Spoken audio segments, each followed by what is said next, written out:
Europe 1, bonjour. Le journal des sports. Et oui, après le journal d'Hélène Zélani, l'actualité se poursuit. D'abord l'actualité sportive avec vous, Jérôme Lacroix. Bonjour Jérôme. Bonjour Samuel, bonjour à tous. À la une ce matin, les Lyonnais au baromètre andalou. Oui, écoutez cette ambiance captée au stade Ramon Sánchez Pizjuán de Séville. Oui, illustration de ce qui attend les Rodaniens ce soir en Ligue des Champions. Plus de 45 000 fans de Séville souhaiteront très fort que les Lyonnais n'engrangent pas un deuxième succès en 2 rencontres dans le premier tour de cette grande Coupe d'Europe. Alors il y a 2 semaines, tranquille succès face à Zagreb au premier match. Ce soir, ça n'aura rien à voir.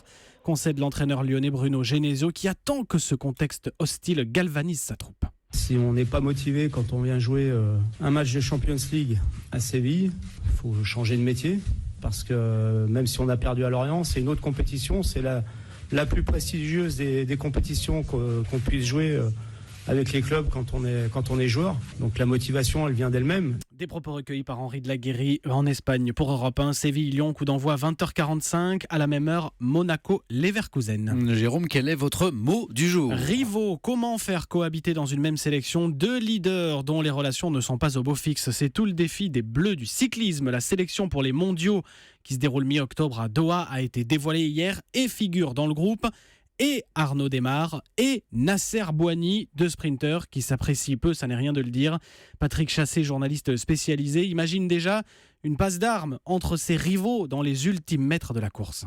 S'ils sont tous les 2 dans le final et qu'il y a un choix à faire, il y aura un rôle très important à jouer. Mais là, c'est plutôt le sélectionneur qui doit prendre ses responsabilités plutôt que le sprinter en question. Patrick Chassé, joint pour Europe 1 par Émilie Bonneau. Et quelle est l'histoire du jour ? Les débuts de ce qui pourrait bien être un immense scandale dans le foot anglais. Le journal The Telegraph vient de mettre en ligne un article assorti d'une vidéo tournée en caméra cachée par ses journalistes. On y voit l'actuel sélectionneur de l'équipe nationale, Sam Allardyce, discuter avec ceux qu'il croit être des investisseurs étrangers. Il négocie avec eux un accord contre 460 000 €.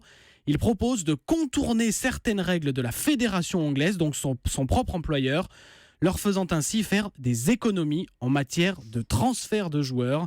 Pas de réaction de l'intéressé qui n'a pour l'instant dirigé qu'une seule rencontre à la tête de la sélection anglaise. Si l'info est confirmée, il y a peut-être une chose qu'il n'y ait pas beaucoup d'autres rencontres C'est exactement ça. à venir. Merci beaucoup Jérôme Lacroix, bonne journée à vous.